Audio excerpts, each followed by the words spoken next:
Texas warning signs, 4 takeaways from the first primaries of 2026. Voters are on the verge of sending multiple House incumbents packing, but gave four-term Senator John Cornyn, Republican Texas, hope that he can defeat Texas Attorney General Ken Paxton in a runoff in May. Why it matters. The GOP's worst nightmare, in which Paxton led Cornyn or even defeated him outright Tuesday in the first primary elections of the 2026 midterms, didn't happen. National Republicans are concerned that Paxton, a conservative firebrand, could lose in the general election, or at least force them to spend money on a red state. Texas's Democratic Senate primary has its own controversy. Representative Jasmine Crockett claimed voters were disenfranchised and vowed to sue over confusion on polling places in Dallas County.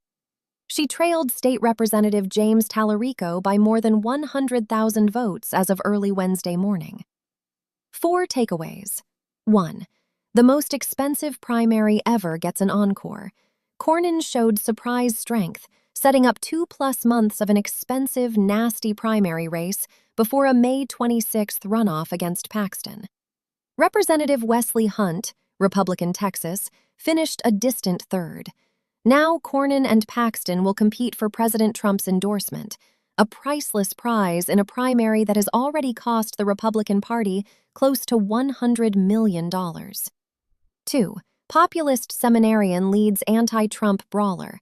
Crockett highlighted Trump's insults of her and boasted she drives the president crazy.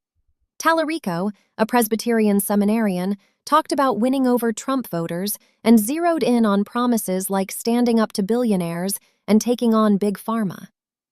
Former Vice President Harris, eyeing a 2028 White House run, recorded a robocall for Crockett calling her a fighter.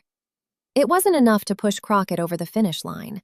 Tallarico and his allies outspent Crockett and her supporters $25 million to $5 million on ads, according to Ad Impact.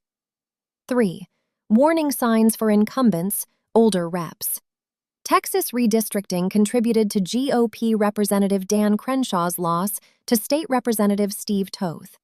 It complicated life for Democratic Representative Al Green, 78, whose former district was turned into a GOP safe seat. That forced him to run in the neighboring 18th, where a runoff looks possible against Democratic Representative Christian Menefee, 37.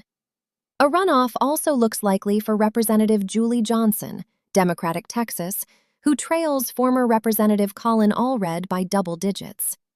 Allred is trying to reclaim his old seat after a failed Senate bid. In North Carolina, Democratic Representative Valerie Foushee, 69, is narrowly leading County Commissioner Nita Alam, 32, in a race that is still too close to call. Huge Latino voter surge for Democrats.